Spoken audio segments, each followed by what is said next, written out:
জানবে মাসুক নাবাসুক কাশাসে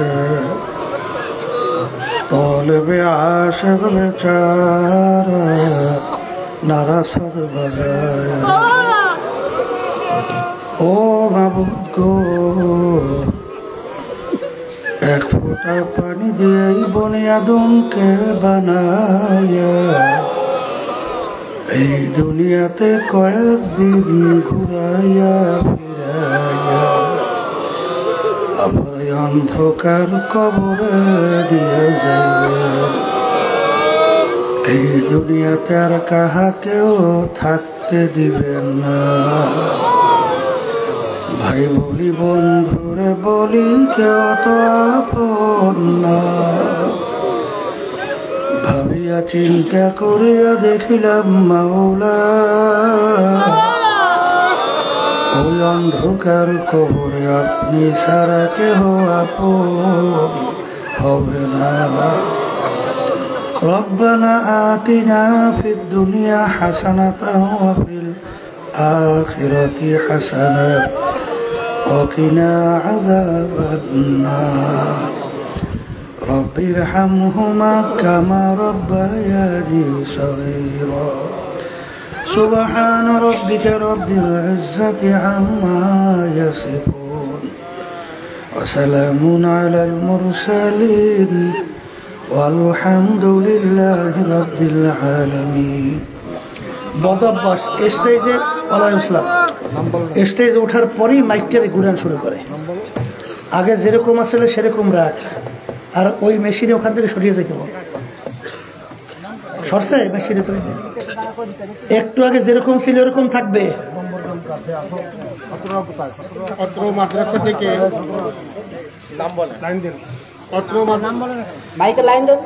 মাদ্রাসা থেকে হাফেজ কয়জন হয়েছে?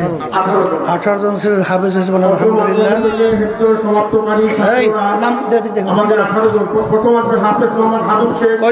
আসো আসো, দেখে নাই এরপরে হাফেজ মোহাম্মদ ফাহাদ হোসেন আলহামদুলিল্লাহ।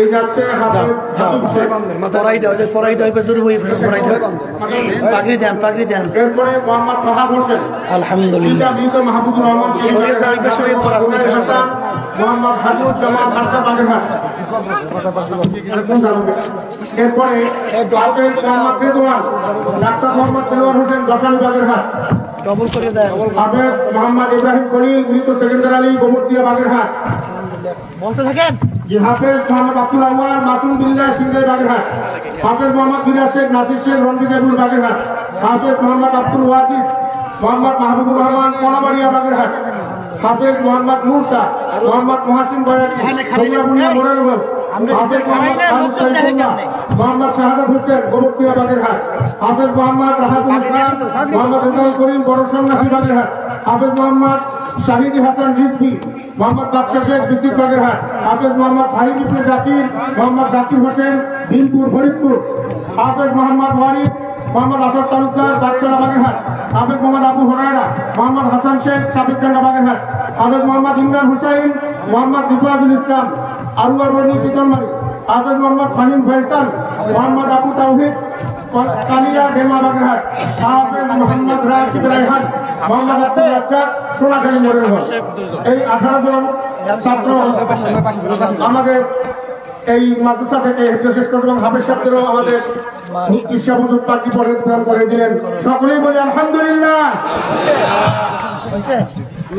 মাশাআল্লাহ আলহামদুলিল্লাহ। ঠিক আছে।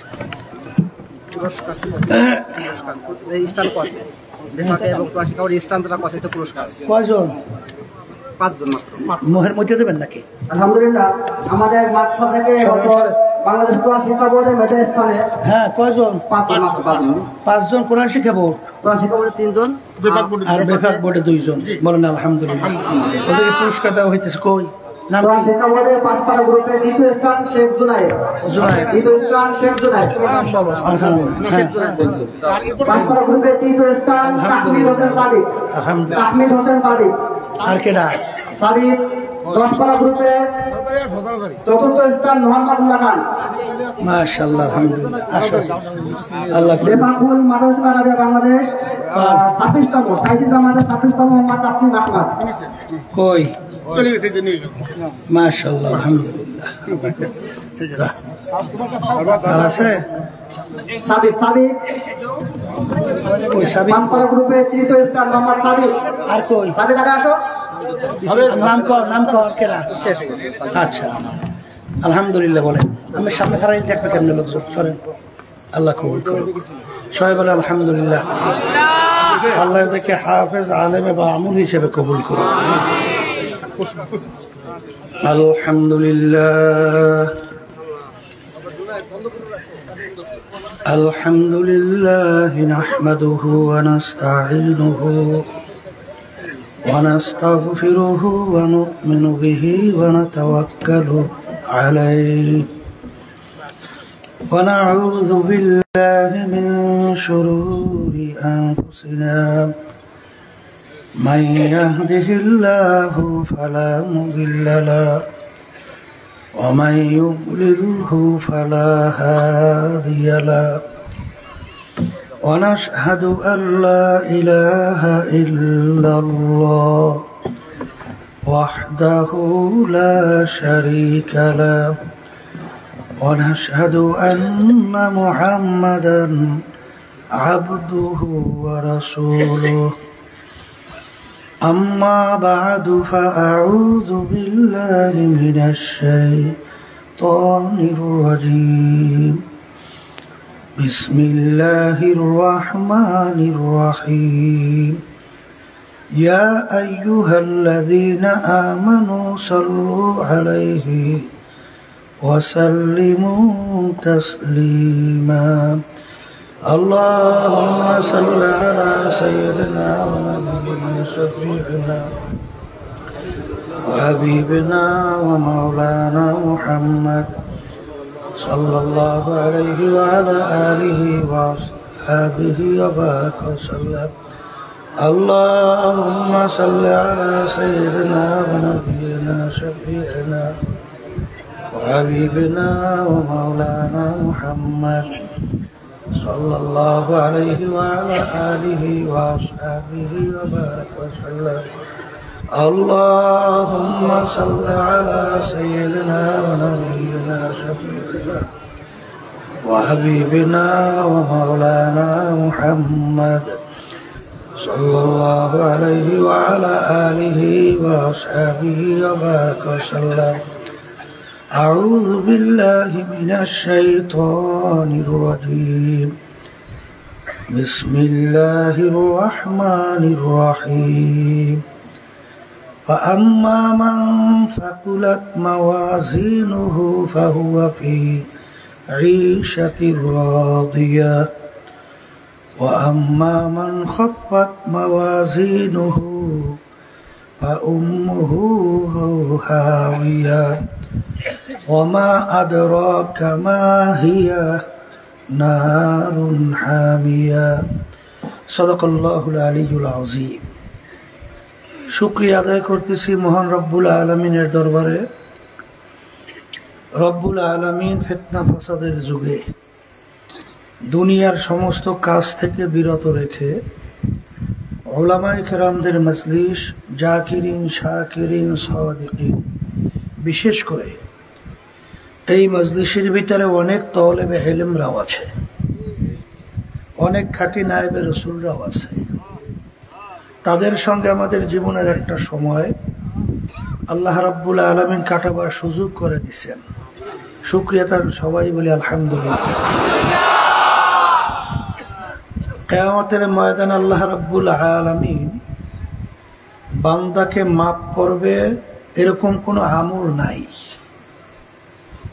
রব্বুল আলামিন বলবে ফেরেশতাদেরকে, দেখো আমার বান্দা কখনোই হক্কানি আলেমদের সঙ্গে এক দস্তারখানে মজলিসে বসছে কিনা। তালাশ করে পাওয়া গেছে রব্বুল আলামিন জীবনে একবার বসছিল, যা এ ওসিলে আমি ওকে মাফ করে দিলাম। এই মজলিসটাকে আল্লাহ রাসূল সাল্লাল্লাহু আলাইহি ওয়াসাল্লাম বলছেন বেহেশতের একটা বাগান। তাহলে অনেকের কানে এই মাহফিলের দাওয়াত পৌঁছার পরেও অনেকের সুযোগ থাকা সত্ত্বেও সবাই কিন্তু আসে নাই। আবার তালাশ করলে দেখবেন বহু দূর থেকে কষ্ট স্বীকার করে আমার অনেক ভাইরা এই মাহফিলে পাগলের মতো ছুইটা ছুইটা আসে। নিয়ম আছে মান জাদ্দা ওয়াজাদা, যে যেই জিনিস পাওয়ার জন্য চেষ্টা করে ওই জিনিসে পাইয়েও যায়। আমার আব্বাজান দাদাজান সরমনের জমিনে ঘুমায় আছে। আমার আব্বাজান বলতেন দিনই মাহফিলে প্রথম থেকে শেষ পর্যন্ত থাইকা বাড়ি বিদায় হয়ে চলে গেলে আমল নামার মধ্যে কম পক্ষে হলেও 50 লক্ষ নেকি এরকম জমা হতেই পারে না। নিয়াত যাদের সহি, আল্লাহকে রাজি খুশির উদ্দেশ্যেই যারা আসছে, রব্বুল আলামিন আমল নামায় লক্ষ লক্ষ নেকি দান করবে। যারা মাহফিলে আসছি জিসিনে ঠকছি, আর যারা আসে নাই, এখন আমরা তো মাহফিলের গুরুত্ব এবং মাহফিল আসলে কি হয় এ সম্পর্কে আলোচনা করছি, কথা ঠিক না? কিন্তু এক শ্রেণী আমার ভাইরা আছে মুসলমানও দাবি করে, কিন্তু আমাদের এই কথাগুলো শোনার পরেই তারা গুরুত্ব তো দিবেই না, বরঞ্চ মিসকি মিসকি হাসে, একজন আর একজনের গায়ের ভিতরে হাসতে হাসতে ঢইলে ঢইলে পড়ে। আছে না নাকি? যেমন আল্লাহ রাসূল সাল্লাল্লাহু আলাইহি ওয়াসাল্লাম যখন দ্বীনের দাওয়াত দিছিলেন, আবু জাহাল উতবা সাহেব আবু লাহাব গুরুত্ব দিছিল? বরঞ্চ হাসছে তো তাই না, ষড়যন্ত্রের কোনো শেষ নাই। এমনকি আল্লাহ রাসূল সাল্লাল্লাহু আলাইহি ওয়াসাল্লামকে মারার জন্য বিভিন্ন কৌশলও করছিল, কথা ঠিক কিনা? তাহলে আল্লাহ হাবিব সাল্লাল্লাহু আলাইহি ওয়াসাল্লামের জামানায় আবু জাহাল উতবা সাহেব আবু লাহাব মার্কা ছিল, মাঝখানেও গেছে, বর্তমানেও আছে, কিয়ামত পর্যন্ত থাকবে। সুম্মুম বুকমুন উময়ুন ফাহুম লা ইয়ারজিউন। আল্লাহ রাব্বুল আলামিন ওদের সিনার ভিতরে মোহর মাইরে দিয়েছে, ওদের ঈমান নসিব হবে না। এই জন্য আমার ভাইদেরকে বলবো, মাহফিল পর্দালে মা বোন যারা শুনছেন, মাহফিল বুঝের জন্যে। কি জন্যে? এই যারা আসে নাই, বুঝের অভাব। বুঝ কেমন জিনিস? ওমর ফারুক রাদিয়াল্লাহু তাআলা আনহু কাফেরদের মিটিংয়ের ভিতরে আলোচনা হয়েছিল, আল্লাহ রাসূল সাল্লাল্লাহু আলাইহি ওয়াসাল্লামের মাথা মুবারক কে কাইটে নিয়ে আসতে পারবে? নাউযুবিল্লাহ। বিনিময়ে 100 লাল উট তাকে পুরস্কার দেওয়া হবে। সাহস পায় না কেউ। ওমর ফারুক রাদিয়াল্লাহু তাআলা আনহু খাপ থেকে তরবারি বের করে দাঁড়াই গেছিল না, আমি পারবো। কাফেররা অপেক্ষা করতেছিল, আল্লাহর হাবিবের মাথা মোবারক নিয়ে আসবে 100 লাল উট পুরস্কারের আশায়। ওমর রওনা করছে। পথের মধ্যে কি ঘটনা হয়েছে আমরা অনেকেই জানি। অল্প সময়ের ব্যবধানে আল্লাহ রাব্বুল আলামিন এমন বুঝ তাকে দান করছেন, ওই তরবারি নিয়ে সর্বপ্রথম আল্লাহর হাবিব সাল্লাল্লাহু আলাইহি ওয়াসাল্লাম সহ সাহাবায়ে কেরামদেরকে নিয়ে রাজপথে প্রকাশ্যে ইসলামের পক্ষে দাওয়াত নিয়ে নারায়ে তাকবীর আল্লাহু আকবার স্লোগান দিয়ে নামছিল। আমি যদি জিজ্ঞেস করি আপনারা সবাই বুঝবেন, বলবেন। আচ্ছা, একটু আগে আল্লাহ হাবিবকে কতল করার জন্য রওনা করছে, একটু সময়ের ব্যবধানে আল্লাহর হাবিবকে সহ নিয়ে ইসলামের পক্ষে স্লোগান তুলছে।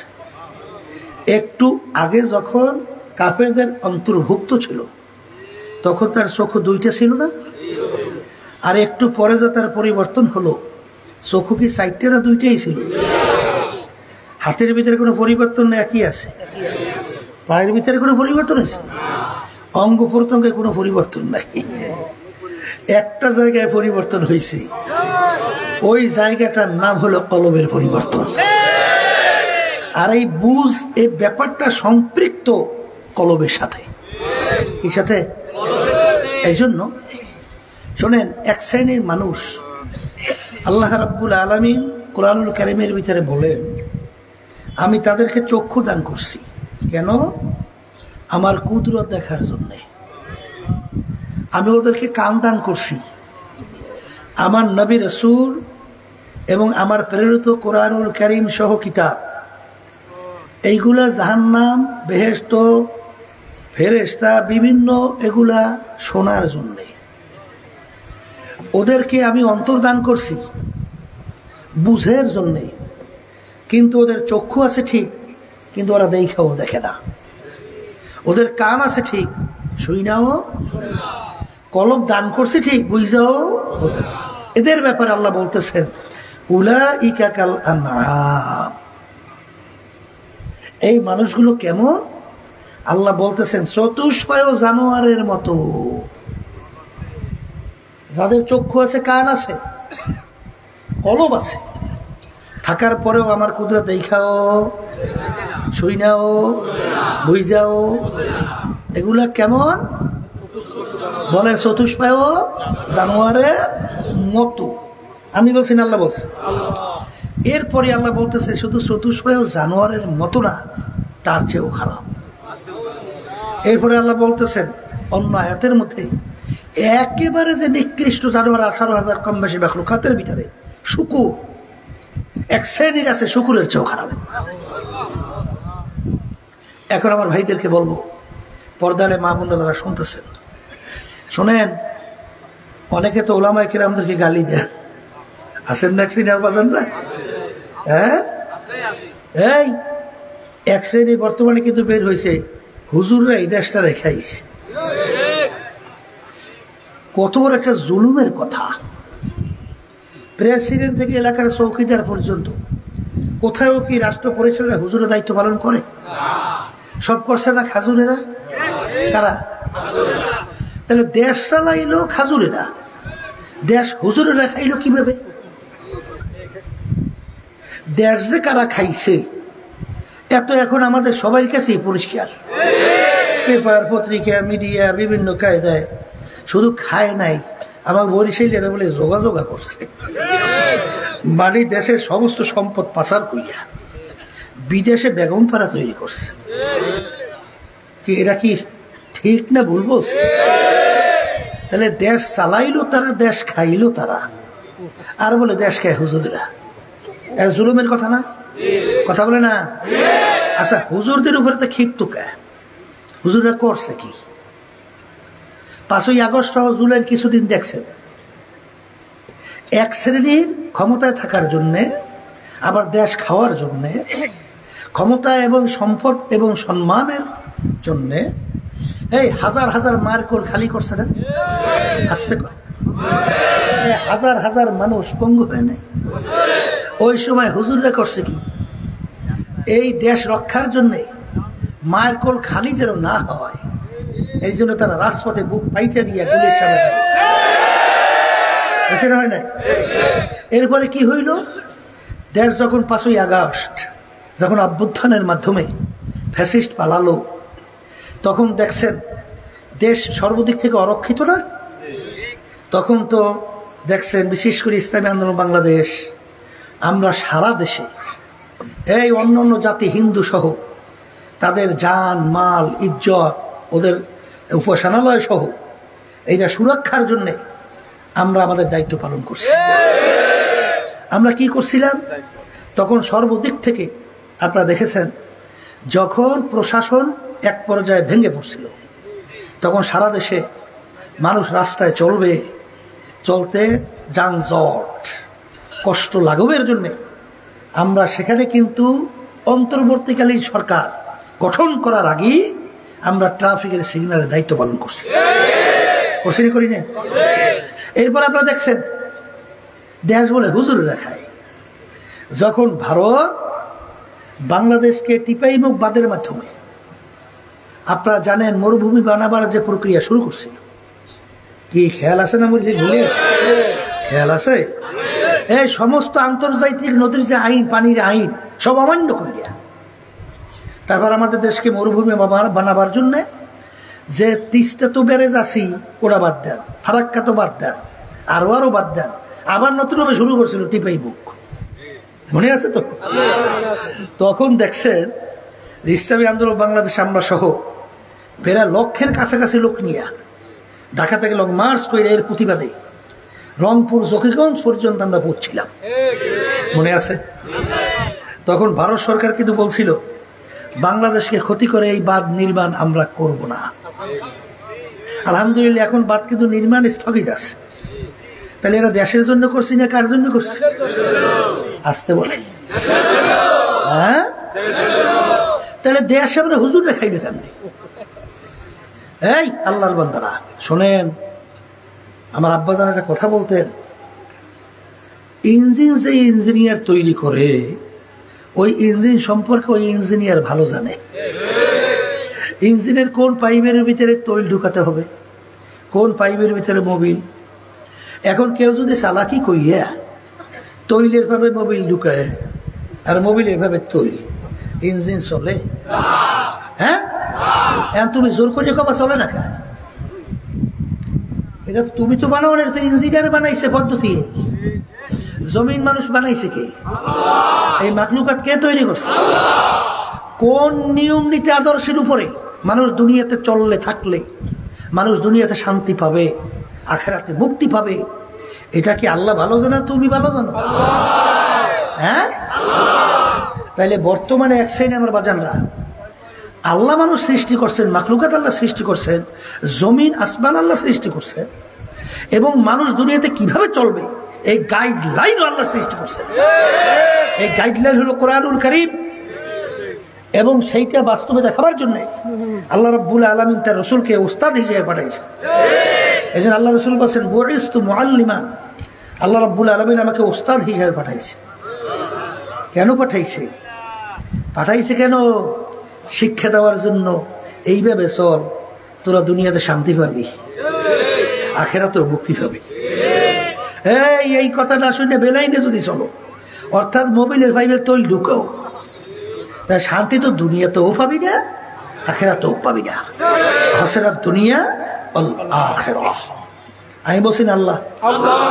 এই জন্য ওলামায়ে কেরাম হক্কানি যারা আমরা আছি, আমরা তো ভালো করে চিন্তা ভাবনা করে দেখছি। আসল ব্যাপারটা হলো যে মানব রচিত তন্ত্র মন্ত্রের মাধ্যমে কখনো কোনোদিন শান্তি আসে নাই, কোনোদিন আসতে পারে না। একমাত্র আল্লাহ রাব্বুল আলামিন নীতি আদর্শের মাধ্যমেই দুনিয়াতে শান্তি আসতে পারে, আখেরাতে মুক্তি আসতে পারে। বাস্তবতা আছে না নাই? সেই হিসাবে আমি আমার ভাইদেরকে বলবো, পর্দালে মা বোনদেরকে বলবো যে আমরা বলছি বাজার, ছোট বাচ্চা ও তো আগুন দেখলেই সেখানে হাত দেয়, রংটা ভালো দেখে হাত দিচ্ছে না, কিন্তু মুরব্বী গার্জিয়ানরা হাত দিতে দেয়, হাতটা নিয়ে ধরে। কিন্তু বাচ্চা সুস্থ না চিল্লে, ওই আবার নাতি আছে, নাতি বাথরুমের দরজা তালাশ করতে থাকে, কোনো দরজা ফাঁকা পায় কিনা, ফাঁকা বাড়ির দৌড় দিয়ে ঢুকিয়ে পানি ছাড়ে, এরপরে পানি ডিশের মধ্যে বালতির মধ্যে ওই পানি নিয়ে খেলা। এখন পুষ্করির পারে ডাক্তার কাছে বাচ্চা যাইয়া পানি পাইলে আসতে চায়, কিন্তু বুঝদার মানুষ যখন দেখে ওকে একা রাখি আসে, কিন্তু যখন আনতে চায় চিল্লে না কি করে, কামড়ায় তো, লাথিও তো মারে, কিন্তু আসলে লাথি খাইয়া কামড় খাইয়া এই বাপ মা বা কোনো বুঝদার ওকে পানির পাশে রাখে, জোর করিয়ে নিয়ে আসে। আমরা দেখতেছি বাজান, আল্লাহ রাব্বুল আলামিন বলছেন যে দেখা দৃষ্টিতে মেয়েরা ছেলেদের সঙ্গে আড্ডা মারা, এ মজার শেষ আছে? ছেলেরা মেয়েদের সঙ্গে আড্ডা লিপ্ত হওয়া মজার কোনো শেষ আছে? চিত্ত বিনোদন, বেহায়াপনা, অশ্লীলতা, মাতুব্বরি করা, সরদারি করা, এই পরের মাল ঠকাইয়া নিজের সম্পদ বাড়ানো, ঘুষ সুদের মাধ্যমে দিনের দিন রাতে দড়ি হওয়া, এটা একটা চিত্ত বিনোদনের নফসে আম্মারার খুশি না? কথা বলেন। কিন্তু কোরআন এবং হাদিস অনুযায়ী সামনে কিন্তু আগুন, কথা কয় না, সামনে কি আগুন। এখন এইটা দেখে কোরআন এবং হাদিস অনুযায়ী আপনাদেরকে যখন বলি বাজান, যেরকম হয়েছে সেরকম চলা যাইবে না, কারণ মানুষ আর গরু সমান না। আসতে বলে মানুষের গরু সমান? এই আপনার বাড়ির পাশে আপনি গোয়াল করে গরু ফেলেন, আচ্ছা ওর কোনো বোধবালাই আছে? ওকে যদি আপনি ভালো করে বুঝান যে আম গাছটা লাগাইছি বড় শখ, তোরে যা ইচ্ছা সবখানাই ভালো দেব, যত ভুসি উন্নত মানের খাদ্য, খবর তার, আমার শখের আম গাছটা খাইস না, এটা বুঝে এটু যে গরু ছাড়িয়ে দিলে ও তো আম গাছ পাইলে খাইবে তো না, খাবে? কারণ এই বুঝ ওর মধ্যে আছে। কিন্তু এই বুঝ আল্লাহ দান করছে মানুষের মধ্যে। এই বুঝ থাকার পরেও যে মানুষটা ওই পশুর মতো আচরণ করবে, এই মানুষটাই হলো উলাইকা কাল আনআম। কথা ঠিক কিনা? এই জন্য আমার বাজানদের আমি বলি না, আল্লাহ বলছেন। আসলে হারামে কিন্তু আরাম নাই, হারামে কি নাই? আপনি পরীক্ষা করে দেখেন, এক রিক্সাওয়ালা আমার বাজান, সে দিনদার যদি হয়, আল্লাহকে ভয় করে, আল্লাহর প্রেম মোহাব্বত ভালোবাসা তার অন্তরে থাকে, দেখবেন সে রিক্সা চালাইয়া মাথার ঘাম পড়তেছে, যদি আপনি সালাম দেন আসসালামু আলাইকুম রহমতুল্লাহ, ভাই কেমন আছেন, এমন একটা হাসি দেয় মনে হয় যেন ওর আনন্দের শেষ। কিরে ভাই তোর যে ঘাম পড়তে আছে, তাই তুই হাসিটা তোমার সেই কে দেয় করে, ভাই অন্তরে দিতে খুব শান্তি পেয়েছে। আর দেখবেন যত দুনিয়াদার বড় লোক, আব্বাজান রহমতুল্লাহ একটা কথা উদাহরণ দিয়ে বলতেন, দুনিয়ার মূলত তিনটা দৃশ্যের মধ্যে শান্তি। কয় জিনিস? কয় জিনিসে শান্তি? একটা হলো স্বামী স্ত্রীর শান্তি, আসতে কয়, আর একটা ঘুমের শান্তি, আর একটা খাওয়ার শান্তি। মূলত এই তিন জিনিস নিয়েই তো যত মারামারি কাটাকারি ঝগড়াঝাটি। আচ্ছা বলেন তো, দুনিয়াদার যেগুলো নাকি আখেরাত চিন্তা করে না, তার সৃষ্টিকর্তার পরিচয় চেনে না, জানে না, এবং সেই চিন্তাও যার মধ্যে নাই, ওরা তিনটা শান্তি, একটা শান্তিও ওরা দুনিয়াতেও পায় না। সেই হোমাক বড় বড় করে ঘরের ভিতরে দেখবেন স্বামী স্ত্রী মিল মোহব্বত নেই। আমরা বহুত খবর জানি বিদায় বলছি, সেই হোমাক নাই। কথা ঠিক কিনা? আচ্ছা, এরপরে খাবার শান্তি, সিংহবাগ দেখবেন বড় লোক না খাওয়ার পাল্লা, তাই কামাই করলে কি করবি, খাইতেই তো পারলি না, করবি কি কামাই করিয়া? দেখবে পেটের ভিতরে সমস্যা। বাংলাদেশে বড় ধনী ছিল, সে বলছিল যদি আমার পেটের ভিতরে কেউ, ওরা তামাম দুনিয়ার ভিতরে সবচেয়ে বড় ধনী, এক টুকরা গোশত যদি কেউ আমাকে হজম করাতে পারে, আমার সম্পদের অর্ধেক সম্পদ তাকে লিখে দেন। পারে নাই। বাংলাদেশ সবচেয়ে বড় ধনী, সেও কিন্তু শেষ পর্যন্ত ওই ডাব আর যাও খাই এবার যাওয়া লাগছে, আর কিন্তু পেটে কিছু চলে নাই। তাই টাকা পয়সা কামাই করে খাইতেই তো পারে নাই, শান্তি পাইলে কই? সিংহবাগ বড় লোক দেখবেন ওই টেনশনে ঘুমিয়ে না, ওই খালি মোরামুরি। আর দিনদার আল্লাহওয়ালা গরিব মাথা জমিনে ঠেকাইতে দেরি, এই মনে হয় 2-5-10 মিনিটও যায় নাই, এর মধ্যে এমন নাকটা শুরু করছে মনে হয় যেন শান্তির ঘুমের করে শেষ না। খাওয়ার শান্তি কি খুব গরিব, শোনে পান্তা বাচ্চারের পান্তা ভাত, ওই যে আগে যখন পান্তা ভাতই খেত, এখন তো পান্তা ভাত নাই তেমন। মরিচপুরাও তো চেনেন, বাসি ডাইল, হ্যাঁ তো বলছেন, এখন পান্তা ভাত বাসি ডাইলের মরিচপুরা।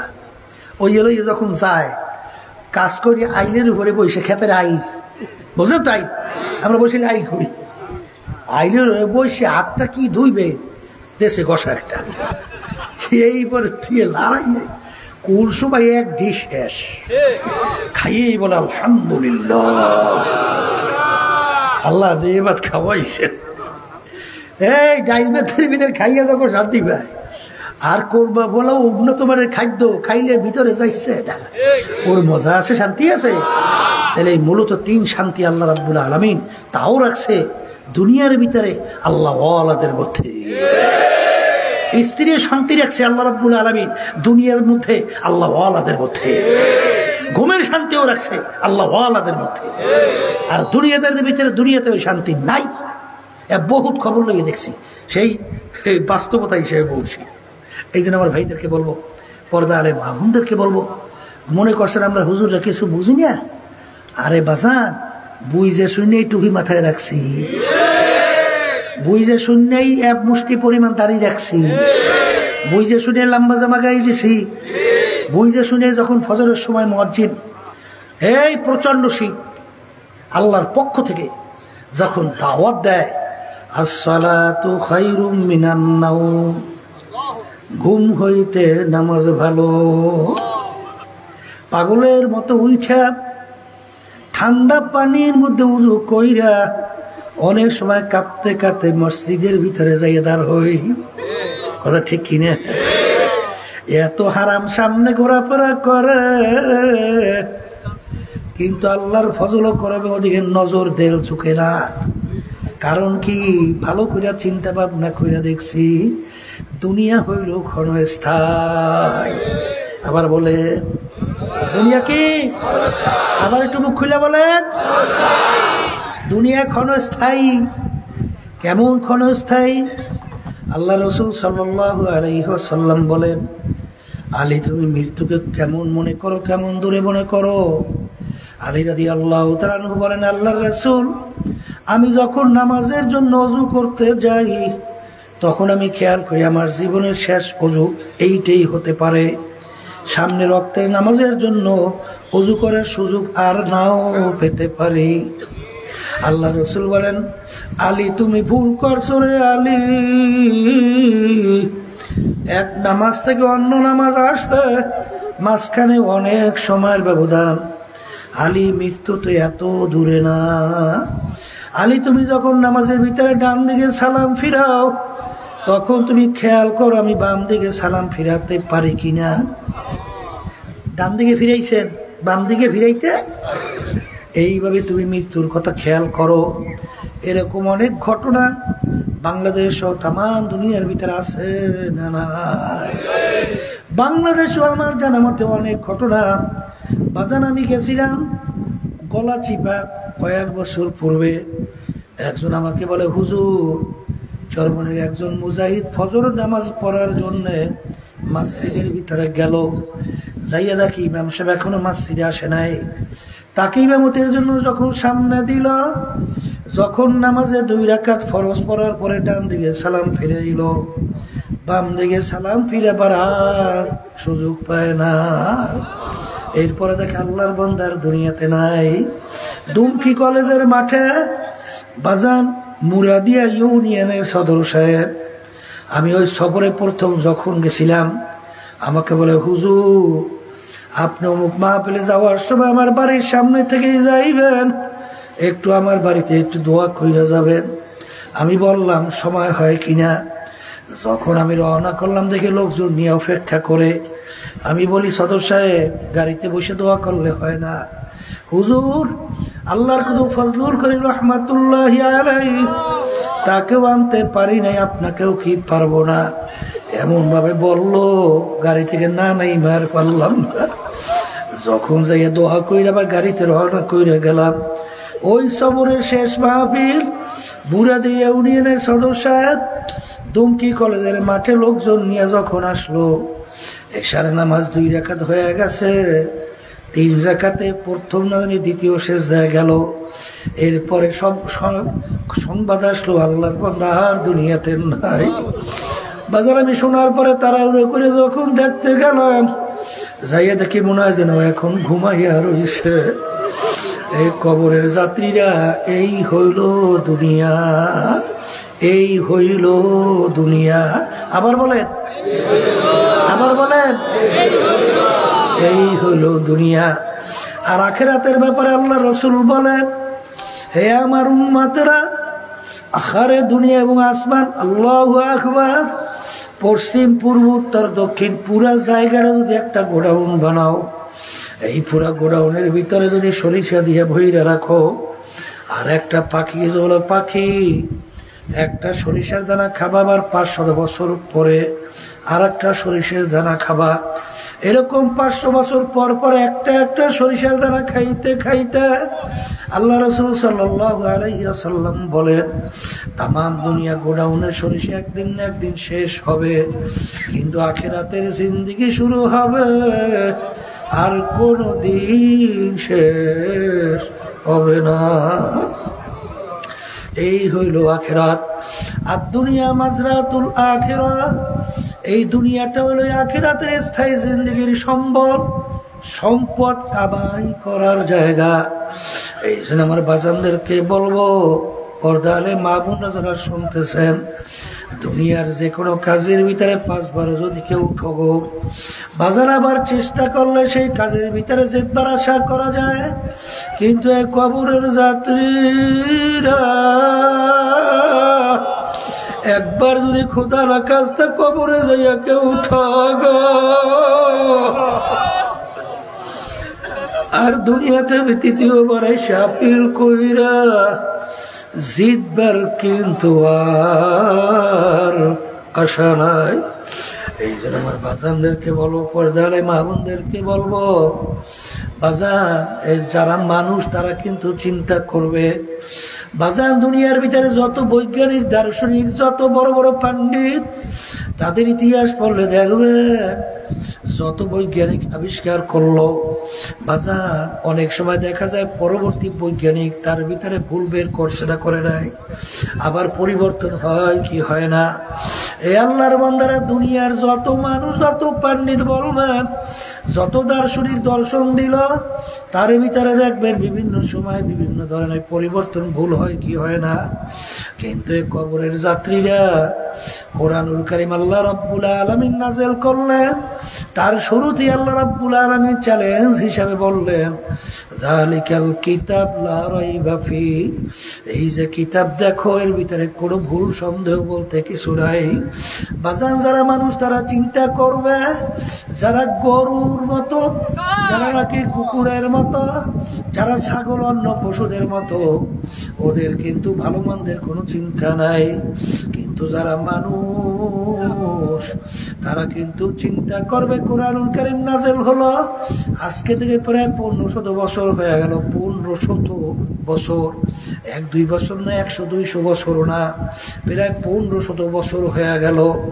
যার উপরে নাযিল হলো আল্লাহ রাসূল মুহাম্মদ রাসূলুল্লাহ সাল্লাল্লাহু আলাইহি ওয়াসাল্লাম, তার ইতিহাস তারা চিন্তা করবে। আল্লাহর হাবিব মায়ের পেটে থাকা অবস্থায় আল্লাহ রাব্বুল আলামিন তার আব্বাকে দুনিয়া থেকে নিয়ে গেছিল। দুনিয়াতে আসার পরে বছর 6 বয়স, আল্লাহ তার আম্মাকেও দুনিয়া থেকে নিয়ে গেল।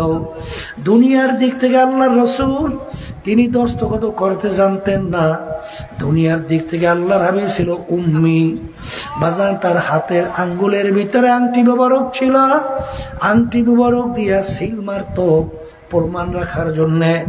তিনি দুনিয়ার কোনো শিক্ষায় শিক্ষিত হয় নাই, নিজের দস্তখত করতে জানতেন না। এই উম্মি আল্লাহর হাবিবের উপরে ছোট চটি বই না 30 পারা কোরআনুল কারীম আল্লাহ নাযিল করলেন।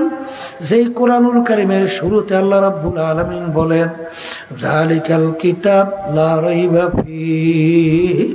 বাজান এখনো সেই চ্যালেঞ্জের আয়াত কোরআনুল কারীমের ভিতরে আছে না নাই?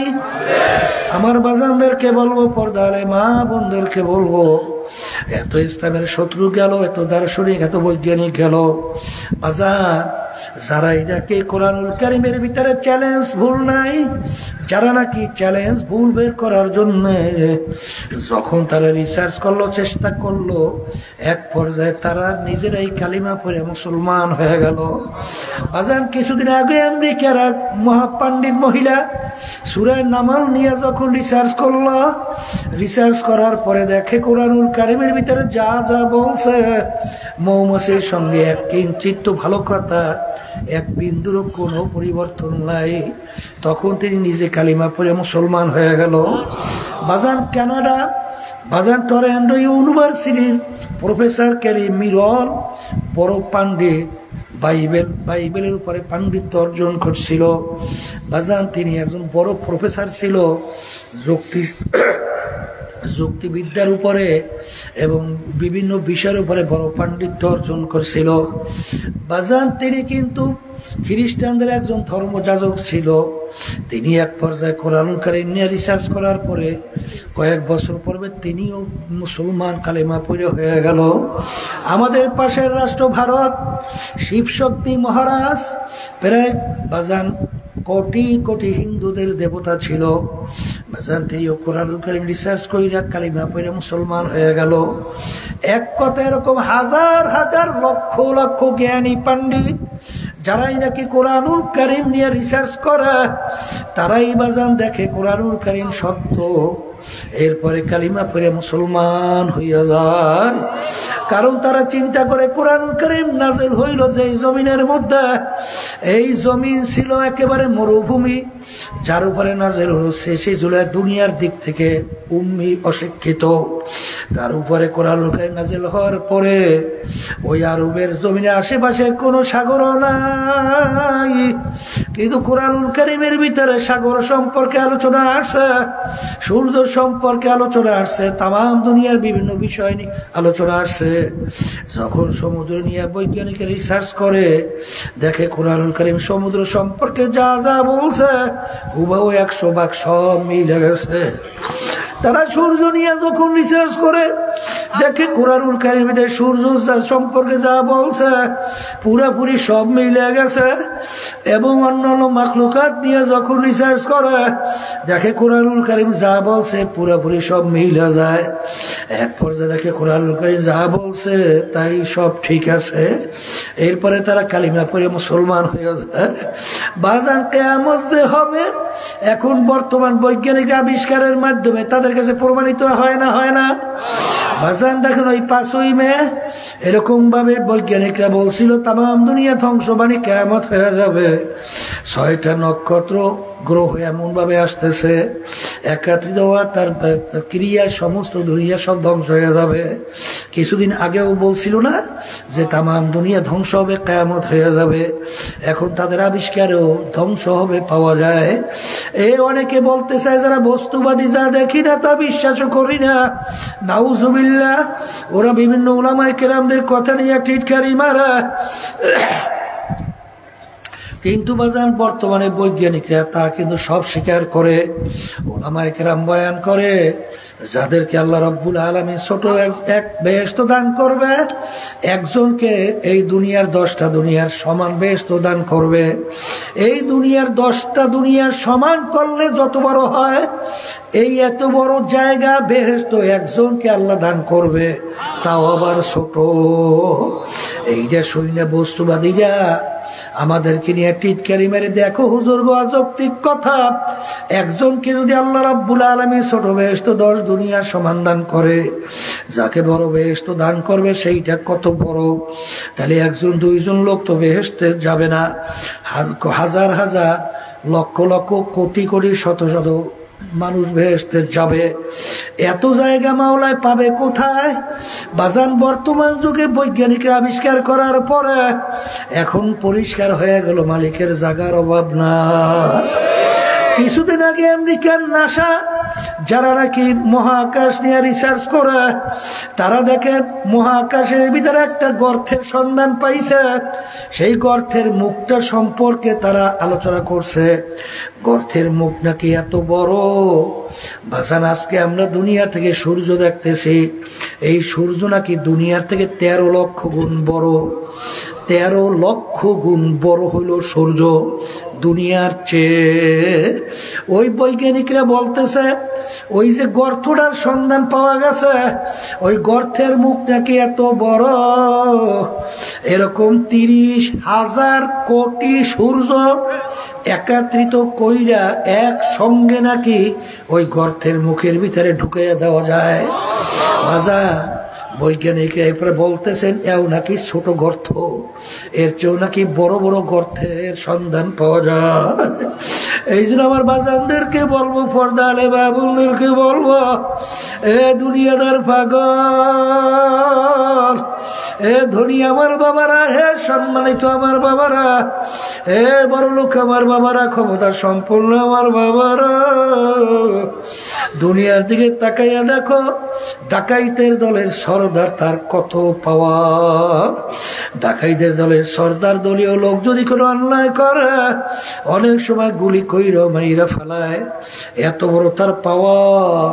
এত বড় তার সম্মান। কিন্তু এই ডাকাইতে দলের সম্মান কোন পর্যন্ত? পুলিশের হাতে অ্যারেস্ট হওয়ার আগ পর্যন্ত। যখন পুলিশ হাতে অ্যারেস্ট হয়, যখন তাকে বুট দিয়া লাথি মারে পাড়া দেয়, যখন ওর হাড্ডি গুন্ডি ভেঙে ফেলে, কোথায় যাওয়ার সারগিরি, কোথায় যাওয়ার বাবুগিরি? ঠিক বাজান দুনিয়ার ভিতরে চক্ষু খোলা দুনিয়ায়। আজকে আমি দাবি করি আমি পীর, কেউ দাবি করে আমি মুফতি, আমি মুহাদ্দিস, আমি ইমাম, আমি শাইখুল হাদিস, আমি অমুক টমুক সমুক, আমি চেয়ারম্যান, আমি মেম্বার, আমি এমপি, আমি অমুক বংশের, আমি অমুক শিক্ষিত। আরে এই সম্মান, এই পরিচয় কয়দিন? আজরাইলের হাতে অ্যারেস্ট হওয়ার আগ পর্যন্ত। খুদা না কাছা যদি না পারবেন হইয়া মৌতের বিছানায় পেট কাটা বসাও, আলাইহিসসালাম আমার মাওলার হুকুম অনুযায়ী যখন আসবে, আরে এই অবস্থা দেখার পরে আমার মালিক ভাবে আজরাইল, ওদেরকে আমি দুনিয়াতে পাঠাইছিলাম আমার ইবাদতের জন্য, আর অন্যান্য মাখলুকাত গুলো আমি বানাইছিলাম ওদের জন্য। কিন্তু ওরা স্বাধীনতা পায়, ওরা ধরাকে সরা জ্ঞান মনে করে নাই, যা মনে করে যেরকম ইচ্ছা সেরকম চলছে। আমি রবি রসুল পাঠাইছি, আমার রসুলকে পাঠাইছি ওদেরকে সতর্ক করার জন্য। ওরা চক্ষু দিয়েছিলাম আমার কুদরত দেখার জন্য, দেখেও দেখে নাই, শুই নাও শোনে নাই। কলম দিয়েছিলাম বুঝের জন্য, ওরা বুঝাও বোঝে নাই। ও আজরাইল,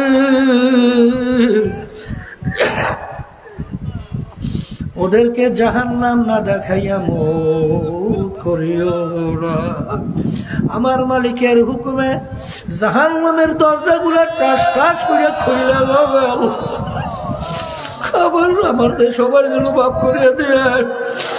ওদিকে আলাইহিসসালাম আসবে, তার মাথা আসমানে, পাও তার জমিনে, এক হাত মাস থেকে এক হাত মাগরিবে, দুনিয়া জোড়া তার শরীর, নীল রঙের দিকের মতো দুইটা চক্ষু, সমস্ত শরীরের ভিতরে লম্বা লম্বা কালো কালো কতগুলা পশম, প্রত্যেক পশমের গোড়া দিয়ে আগুনের জিহ্বা বাইর হইতে থাকবে। আল্লাহ আপনি আমাদের সবাইকে মাফ করে দিয়ে। ওদিকে জাহান্নামের আগুন ধাউ ধাউ করে জ্বলতে থাকবে, ওদিকে জাহান্নামের সাপ বিচ্ছুগুলো ঘুরাইয়া ঘুরাইয়া দেখাইয়া থাকবে। ওদিকে আলাইহিসসালাম আসবে এত ভয়ঙ্কর সুরাতে, একই অবস্থা দেখে ওর রূহ তো বের হইতে চাইবে না। আর 360টা মাকামের ভিতরে পালাপালি করবে। আলাইহিসসালাম ধমক দিয়ে বলবো, রে খাবিস, আমার মালিক তোকে দুনিয়াতে পাঠাইছিল তার ইবাদতের জন্য। দুনিয়ার ভিতরে আমার মালিকের নেয়ামত খাইয়া তুই বাইচা ছিলি, আমার মালিকের দেওয়া নেয়ামত চক্ষু দিয়া দেখছো। বাজান চক্ষু যে কত বড় নেয়ামত, যাদের নাই তারা বোঝে। কত অন্ধ মানুষ তোমার আমার সামনে দুই চোখের পানি ফেলাইয়া কাঁদে, হুজুর টাকা পয়সা দিবেন, চাউল কিনবো, ভাত তরকারি পাক করবো, খাবো, হুজুর আমাকে মালিক দুইটা চক্ষু দেয় নাই, আমি তামাম দুনিয়া দেখি অন্ধকার, হুজুর আমি তামাম দুনিয়া অন্ধকার দেখি, আমার দুনিয়ার কোনো মূল্য নাই। আমার মালিক তোমাকে আমাকে তার নেয়ামত চক্ষু দান করলো, আজকে তামাম দুনিয়া আমার কত সুন্দর ভাবে দেখি। আখারে আমার মালিক নেয়ামত দিয়েছিল চক্ষু দেখার জন্য, আমার মালিকের নেয়ামত ভোগ করছো, জিহ্বা দিয়েছিল কথা বলার জন্য। যারা বোবা তারা বোঝে তাদের দুনিয়াটা কোনো মূল্য নাই। আখারে আমার মালিকের নেয়ামত খাইয়া প্রতিটা মুহূর্ত আমরা বাইচে আছি। এমনকি আমার মালিকের নেয়ামত বাতাস আমরা টানি এবং ছাড়ি।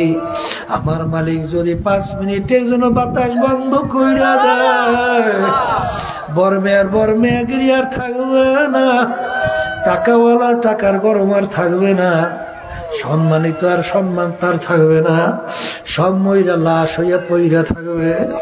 আমার মালিকের নেমাত। আর ইন্নাল ইনসানা লিরাব্বিহি লাকানুত, মানুষ বড় নেমো খারাপ। বাজার আজকে একটা কুকুর আপনি পালেন, দেখবেন কুকুর কিছু মালিকের বিভিন্ন মাল তার রক্ষার জন্য জানের ঝুঁকি নিয়ে পর্যন্ত চেষ্টা করে, কারণ কুকুরটা কিন্তু মালিক চেনে। একটু ফ্যান খাওয়াইয়া কুকুরটাকে পাল্লা, ওই ফ্যানের টানে তার মালিককে সে ভোলে নাই। কিন্তু এ কবরের যাত্রী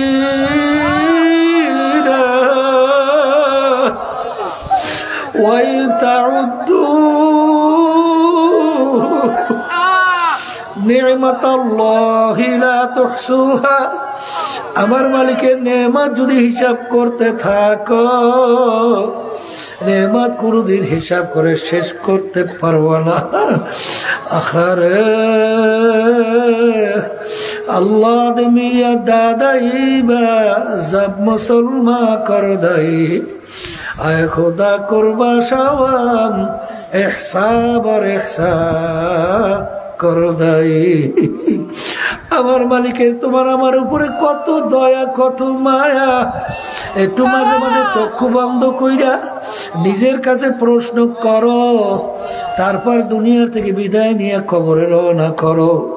বাজান, হিন্দুর বাচ্চারও তো একটা রুহু, খ্রিস্টানের বাচ্চারও তো একটা রুহু, অন্যান্য বিজাতির বাচ্চারও তো একটা রুহু, আমার তোমারও তো একটা রুহু।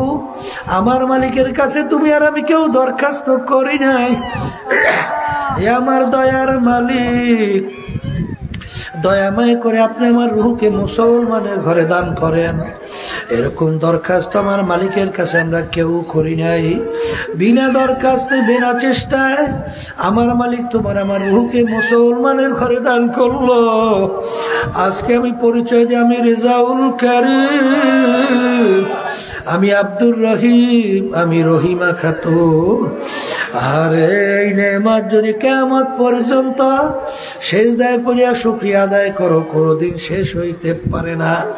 আমার মালিকের সমস্ত নেয়ামত ভোগ কইরা, স্বাধীনতা পাইয়া, মালিকের হুকুম তার নিয়ম অনুযায়ী না চইরা যদি কেউ মৌতের বিছানায় পেটখানা ভাসাও, আজরাইল বলে খাবিস, আমার মালিকের সমস্ত নেয়ামত ভোগ করে মালিকের হুকুম মানো নাই, ধুই না নেওয়ার জন্য মালিক পাঠাইছে। এই কথা বইলা যখন রুহ তো বের হইতে চায় না, রুহটাকে যখন টান মারবে 300 আল্লাহ কলিজার রগগুলা সেইরা সেইরা নিয়ে চইলা যাবে। এখন দুনিয়ার দিকে তাকাইয়া দেখো, এই যে দুনিয়ার পাগল হয়েছে, এখন তাকাও, रूह तुमसे हो गई, मुर्दा की हालत क्या हुई। এখন তাকাইয়া দেখো, তোমার কোমরের চাবি কাইটা নিয়ে যায়, তোমার পোশাক খুইলা ফেলায়, জামা খুইলা ফেলায়। আখারে এখন একটা মাছি মশা হলো তাড়াইতে পারো না। এখন তাকাইয়া দেখো, কেউ দৌড়ায় বাজারে কাপড় কেনার জন্য, কেউ দৌড়ায় কোদাল খন্তা নিয়ে কবর খোদার জন্য, কেউ দৌড়ায় বড়ই পাতা দিয়া গরম পানি করার জন্য, কেউ দৌড়ায় বাজারে বাঁশ কাটার জন্য, কেউ মাইকে ঘোষণা করে অমুকে আর দুনিয়াতে নাই নাই। আরে লোকজন জমা হয়ে গেল, ইমাম সাহেব জানাজা নামাজ পড়ায়, তার 4 তাকবীর দেওয়ার পরে কেমন জানি বলে যাও যাও যাও, আর থাকতে পারবো না। আর এই অবস্থায় কবরে যাওয়ার পরে নাফরমান ডান দিকে তাকাইয়া দেখে মাটি, বামে দেখে মাটি, নিজে মাটির বিছানা, উপরেতে চাপা মাটি, ভাইগা যাইতে পারবা না। এখন নাফরমান দেখে কেউ আমার পাশে নাই, এখন দেখবি দেখ হারাইয়া আমার মালিককে করুণ সুরে ডাক দেয় আল্লাহ আল্লাহ আল্লাহ। আমার মালিক ডাক দে বলো রে নামো খারাপ, দুনিয়ার ভিতরে তোকে আমি স্বাধীনতা দান করছিলাম, যা মনে করে তা করছো, স্বাধীনতা তোকে কিছু বলি নাই।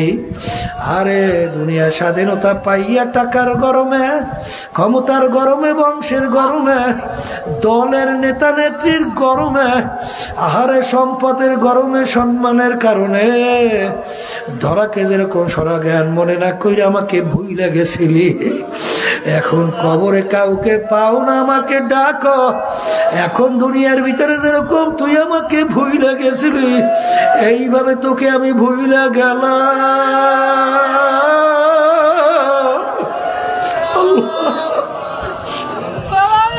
তুই শত শত বছর আমাকে ডাকবি, একবার আর তোর ডাকে আমি সারা দিব এ কবরের মাটি। নাফরমানকে আমার সমস্ত নেয়ামত ভোগ করে ওকে বাঁচাইয়া রাখছিলাম, আরে আমার নেমো খারামি কইরা আমার হুকুম নামাই না আসছে, আরে কবরের মাটি দুই পাশ থেকে এমন ভাবে চাপ মারো, এক পাথরে হাড্ডি অন্য পাথরের মধ্যে মিশাইয়া দাও। আল্লাহ আমাকে আমাদের সবাইকে মাফ কইরা দেন। আল্লাহ সাল্লাল্লাহু আলাইহি ওয়াসাল্লাম যখন এইটা বয়ান করে, সাহাবায়ে কেরামদের সামনে আঙ্গুল এরকম ফাঁকা কইরা এক আঙ্গুল আর এক আঙ্গুলের ভিতরে ঢুকাইয়া আল্লাহ রাবিব বলেন, মাটির চাপে এক পাথরে হাড্ডি অন্য পাথরে এরকম ঢুকা যাবে। আমাদের সবাইকে মাফ করে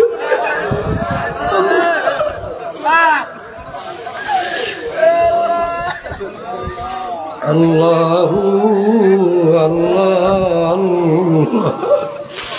আল্লাহর হাবিব বলে, এ কবরের যাত্রী, আমার কথাটা কোনো মোল্লা মৌলবীর কথা না, এ আল্লাহর বান্দারা যারা ঈমান আনছে, মুসলমান দাবি করে, তাদের কাছে কথা বাজা। আল্লাহর হাবিব বলেন, আল কবরু রাউযাতুম মিন রিয়াজিল জান্নাহ আও হুফরাতুম মিন হুফারিন নার।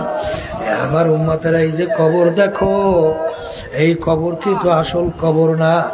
আল্লাহর হাবিব বলেন, কোন কোন আল্লাহর বান্দা বান্দির কবর একটা বেহেশতের বাগান হইয়া যাবে। আল্লাহ আপনি আমার জন্য, আমাদের সবার জন্য কবুল করে নিয়েন।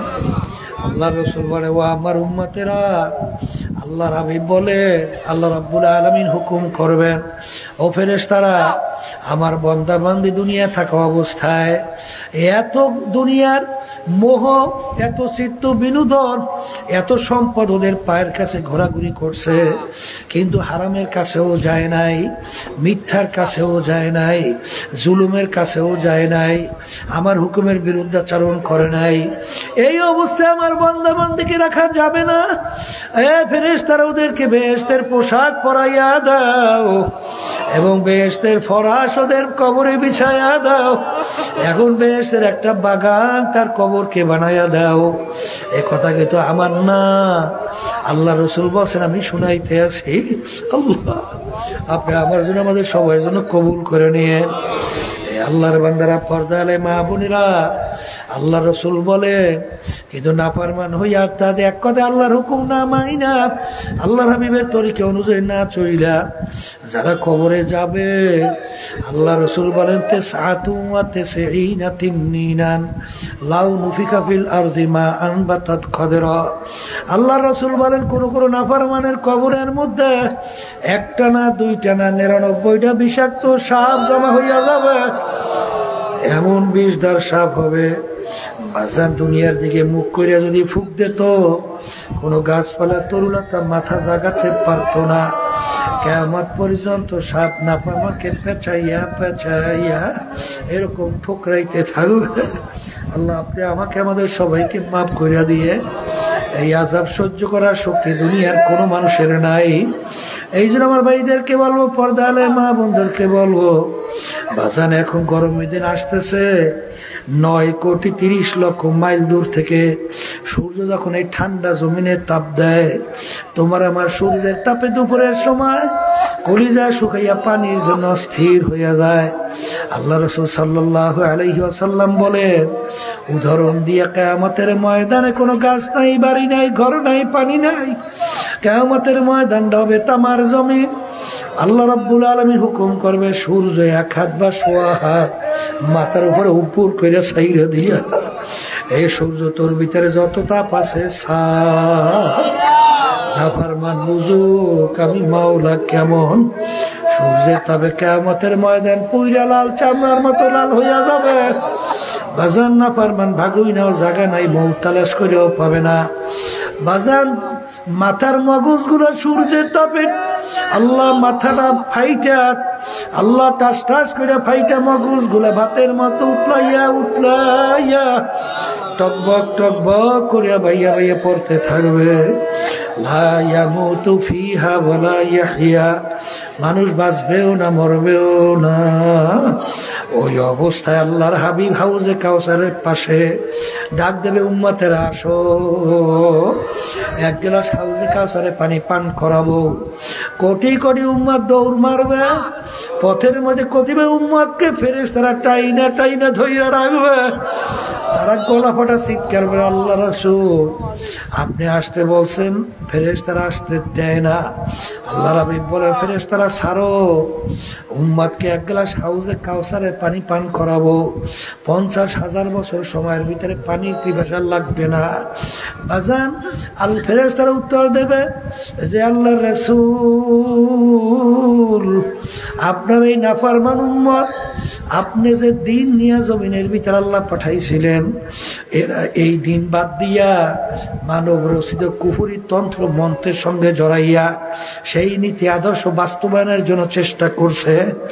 আপনার তরিকা অনুযায়ী চলে নাই, আল্লাহর তরিকা অনুযায়ী চলে নাই, এক কথায় কোরআন এবং হাদিস অনুযায়ী তারা চলে নাই। হক্কানি ওলামায়ে কেরাম তারা নায়েব রাসূল, তাদের কথা শুনে নাই, শুনছে বিজাতিদের কালচার। আরে যারা বদমাইশ, এই বদমাইশীদের চরিত্র, কালচার, আদর্শ, ওদের সংস্কৃতি ওরা ভালোবাসে, ওরা ইসলামের নীতি আদর্শ ভালোবাসে নাই। বলার সঙ্গে সঙ্গে আল্লাহর হাবিবের দিল মুবারককে কষ্ট লাগিয়া যাবে। আল্লাহ রাসূল বলবেন, সকাল সকাল দূর হ দূর হ, নাফরমান তোরা আমার উম্মত না। এই যে আমার বাজানদেরকে বলবো, বাজান মুসলমান বলতেই কিন্তু মন চায়। আমি আপনাদের সামনে যে প্রথম আয়াত শরীফ তেলাওয়াত করছিলাম, আয়াতের ভিতরে আল্লাহ রাব্বুল আলামিন বলেন, কিয়ামতের ময়দানে আল্লাহ রাব্বুল আলামিন সমস্ত মানুষের আমল নামা দাড়ি পাল্লায় দিয়া ওজন দেবে। যাদের নেকির পাল্লা ভারী হবে, আল্লাহ রাব্বুল আলামিন বলে, ওদের জন্য আমি এমন আরামের জায়গা বেহেশত বানাইছি যা কেউ কোনোদিন দেখে নাই, শোনেও নাই, কল্পনাও আসে নাই, তার চেয়েও সুন্দর। আর কিয়ামতের ময়দানে আমি দাড়ি পাল্লায় আমল নামা ওজন দেওয়ার পরে যাদের নেকের পাল্লা হালকা হবে, গুনার পাল্লা ভারী হবে, ওদের জন্য এমন শাস্তির জায়গা বানাইছি, তার নাম হলো জাহান্নাম। আল্লাহ আপনি আমাকে আমাদের সবাইকে মাফ করে দিয়েন। এ দুনিয়াদার পাগল আমার বাবারা, পর্দা আলে মা বোনেরা, মুসলমান বলতেই কিন্তু মন চায়। বাজান নেকের পাল্লা ভারী করবে, গুনার পাল্লা হালকা করবে, কিন্তু শয়তান এবং নফস বাজান এবং মানুষ শয়তান বাজান তোমাকে আমাকে নেক কাজ করার ব্যাপারে বাধা দেয়। বাজান শয়তান তোমার আমার সামনে দুনিয়াকে এমন ভাবে চাকচিক্যময় করে উপস্থাপন করে, তখন তোমার আমার দেল মন ওদিকে ঝুঁকা যায়। এই জন্য বাজান বাঁচার জন্যে এবং আল্লাহর হুকুম নবীর তরিকা অনুযায়ী চলার জন্যে, নেকের পাল্লা ভারী করার জন্যে, গুনার পাল্লা হালকা করার জন্যে আমার মালিক তোমাকে আমাকে হুকুম করছেন, ওয়াকুনু মা'আস সাদিকিন, তোমরা সাদিকিন বান্দাদের সঙ্গী হইয়া যাও। বাজান সাদিকিন বান্দাদের সঙ্গী হইলে, আল্লাহর হুকুম পালন করলে, এই যে আমাদের চরমনের তরিকা নাম শোনেন, এই তরিকার নাম হলো সিস্তিয়া সাবিরিয়া তরিকা। এই তরিকার 5টা ঔষধ আল্লাহর কুতুবেরা আপনার আমার জন্য রাইখা গেছেন।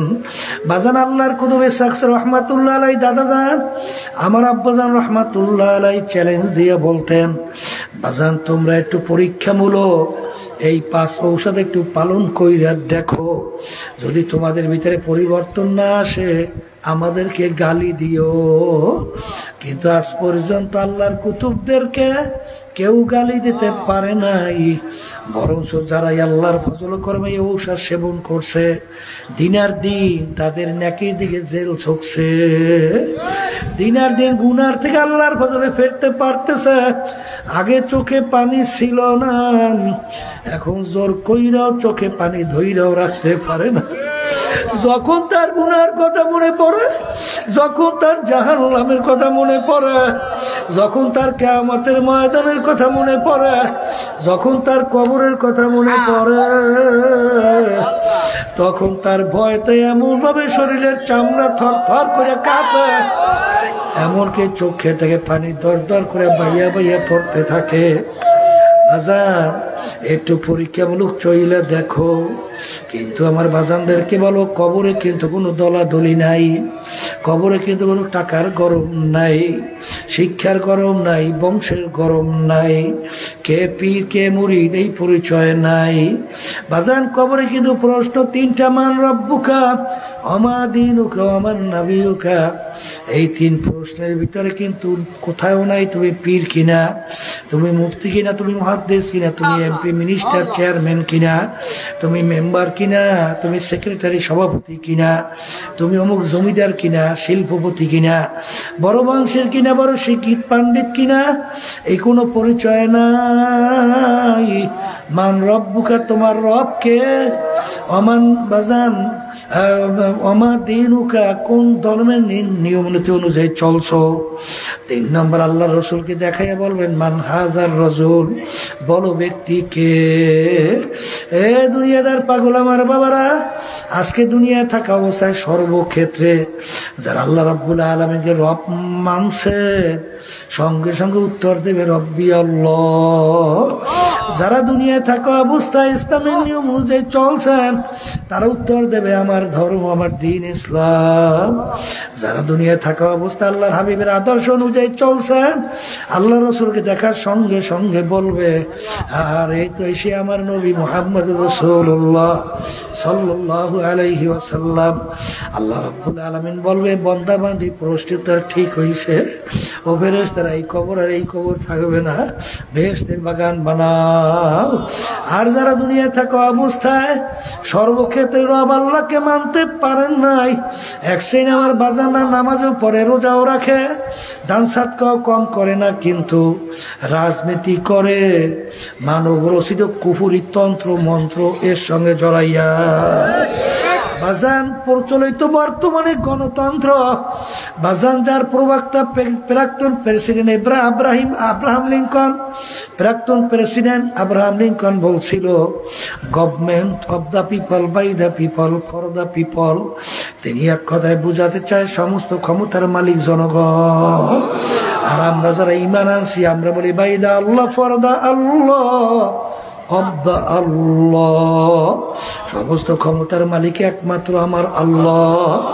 যারা দুনিয়ায় স্বাধীনতা পাইয়া ক্ষমতার মালিক আল্লাহকে মনে না কইরা যারা জনগণকে মনে করবে, তারা সর্বক্ষেত্রে আল্লাহকে রব মানতে পারে নাই। জুড়ে বলেন কথা ঠিক কিনা? তারা তো উত্তর দিতে পারবে না, বলবে হা হা লা আদরি, আমি তো জানি না আমার রব কে ছিল। যারা দুনিয়ার ভিতরে স্বাধীনতা পাইয়া ইসলামের নিয়ম নীতি আদর্শ অনুযায়ী চলতে পারবে না, বাজান তারা তো ইসলাম ধর্ম আমার দিন বলতে পারবে না। যারা আল্লাহ রসুলকে দুনিয়ায় নেতা হিসেবে মানতে পারবে না, কেউ নেতা মানছে আব্রাহাম লিঙ্কনকে, কেউ নেতা মানছে মাও সুতুনকে, কেউ মানছে কার্ল মার্কস লেনিনকে, কেউ মানছে আব্রাহাম বাজান শেখ মুজিবুর রহমানকে, কেউ মানছে জিয়াউর রহমানকে, কেউ মানছে এরশাদকে, কেউ মানছে অমুক টমুক সমুককে। সে আল্লাহর হাবিবের তার নীতি আদর্শ অনুযায়ী তাকে নেতা মানতে পারে নাই। সে তো আল্লাহ রাসূল সাল্লাল্লাহু আলাইহি ওয়াসাল্লামকে দেখে চিনতে পারবে না। বলবে হা হা লাদিরি, আমি তো জানি না, চিনি নাই ব্যক্তিকে। 3 প্রশ্ন ফেল করবে। আল্লাহ রাব্বুল আলামিন বলবে, আরে নাফরমান, প্রশ্নের ঠিক মতো উত্তর হয় নাই, ফেল করছে, এই কবর থাকবে না, জাহান্নামের কুয়া কইরা দাও। আল্লাহ আমাকে আমাদের সবাইকে মাফ কইরা দেন। এই জন্য আমার বাজানদেরকে বলবো, পর্দালে মা বোনদেরকে বলবো, যেই দুনিয়ার পাগল হইলাম, এই দুনিয়া কিন্তু শান্তির জায়গা না। আর দুনিয়া দারুল মেহনেওয়াল বালা, দুনিয়া বালা মুসিবতের জায়গা, কষ্ট ক্লেশের জায়গা। এখানে কেউ শান্তি চাইলে কেউ কোনোদিন পায় নাই, কেউ কোনোদিন পাবে না। এই গরম, এই ঠান্ডা, এই ছেলে কথা শোনে না, মেয়ে কথা শোনে না, স্ত্রীর কথা মানে না, স্বামী কথা শোনে না, আর ছেলে সন্তান সহ শত্রু মিত্র অভাব নাই। এই দুনিয়া কিন্তু অশান্তি আর অশান্তি। এই জন্য আমার বাজানদেরকে বলবো, পর্দালে মা বোনদেরকে বলবো, আমাদের পাশে জেলখানা, জেলখানার কয়েদি যারা আছে তাদেরকে খাইতেও দেয়, শুইতেও দেয়। বাজার এমনকি ফ্যানের পাখার বাতাসও লাগে, কিন্তু আমার মাওলা যে জেলখানা বানাইছে, ওই জেলখানায় বাতাস তো দূরের কথা, আল্লাহ কুল্লামা নাদিজাত জুলুদুহুম বাদদালনাহুম জুলুদান গায়রাহা। আল্লাহ রাব্বুল আলামিন বলছেন, জাহান্নামীরা জাহান্নামের আগুনে জ্বলতে জ্বলতে ওদের শরীরের চামড়ারা শরীর থেকে পৃথক হইয়া ওই চামড়া জমিনের ভিতরে ধারাস করে পইরা যাবে। আল্লাহ আমাকে আমাদের সবাইকে মাফ কইরা দেন। লা ইয়ামুতু ফিহা ওয়ালা ইয়াহইয়া, মানুষ বাঁচবেও না মরবেও না। এই আযাব সহ্য করার শক্তি দুনিয়ার কোনো মানুষের নাই।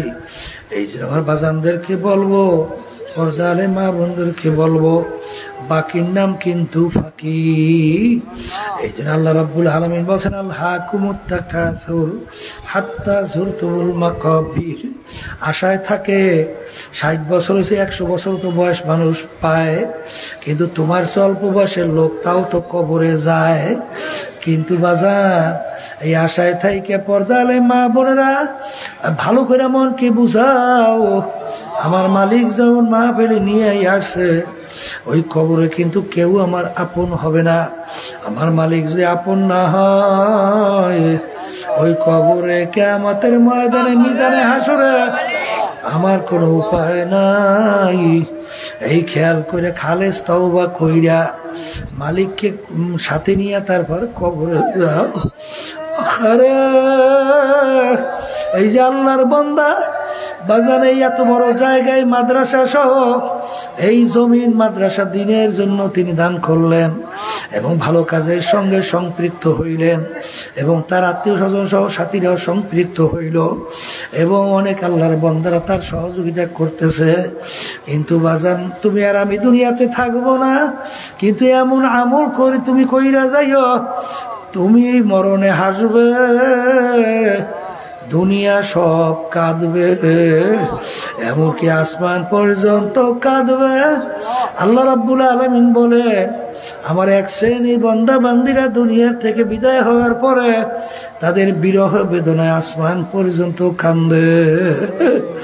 তার নমুনা দেখছি আব্বাজান রহমাতুল্লাহি আলাইহি, ফজলুল করিম রহমাতুল্লাহ আলাইহি, তিনি ইন্তেকালের পরে একেবারে চকচকে আকাশ, হঠাৎ একটু মেঘাচ্ছন্নর মতো হইয়া আকাশে টুকাই দেয়া, আবার একটু পরেই যেই আকাশ সেই আকাশ পরিষ্কার।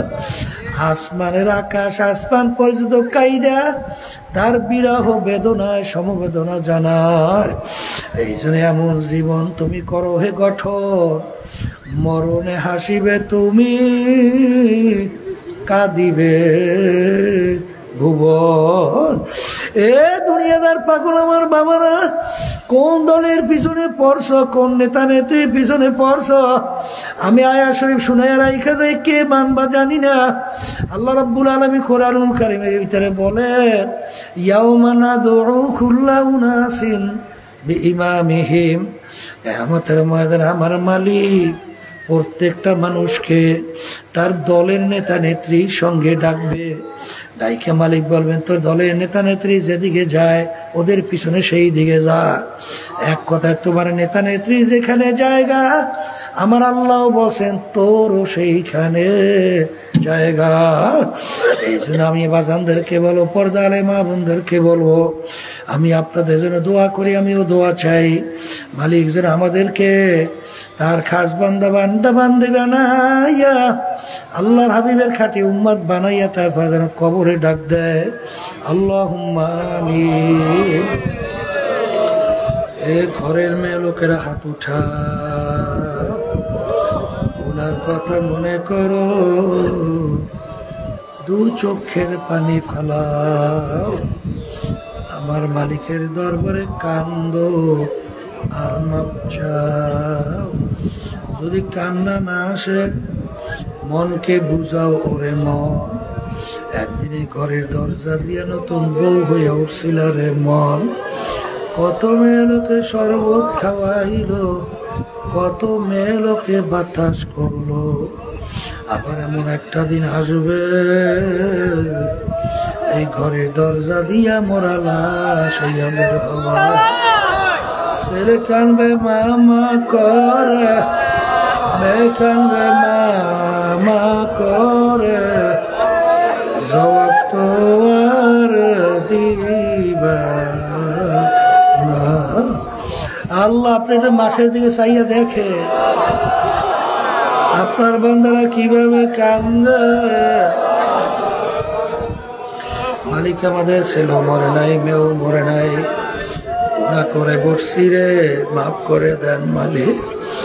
আল্লাহ যাদের মাহফিল হইল, যারা মাহফিলের জন্য চেষ্টা খাটনি সাহায্য করলো, আমরা যারা মাহফিলে উপস্থিত হইয়া গেলাম, সবার উপরে খাস মেহেরবানি নাজিল করেন আল্লাহ। আল্লাহ এই মাদ্রাসা মসজিদকে আপনি দিনের জন্য কবুল করে না আল্লাহ। আমার ভাইদের, আমার মা বোনদেরকে মাদ্রাসা মসজিদের দিকে ঝুঁকাইয়া দিয়েন, ভালো কাজের দিকে মালিক আমাদের দিলকে ঝুঁকাইয়া দিয়েন। আমাদের আম্মা আব্বা আত্মীয় স্বজন যারা কবরে শুয়ে রয়েছে, মালিক তাদের কবরকে বেহেশতের বাগান বানায়া দেন। আমাদের মুজাহিদের মা বোনেরা দিন দিন যারা অন্ধকার কবরে শুয়ে রয়েছে, সবার কবরকে বেহেশতের বাগান বানান। সুবহান রাব্বিকা রাব্বিল ইজ্জাতি আম্মা ইয়াসিফুন ওয়া সালামুন আলাল মুরসালিন ওয়ালহামদুলিল্লাহি রাব্বিল আলামিন।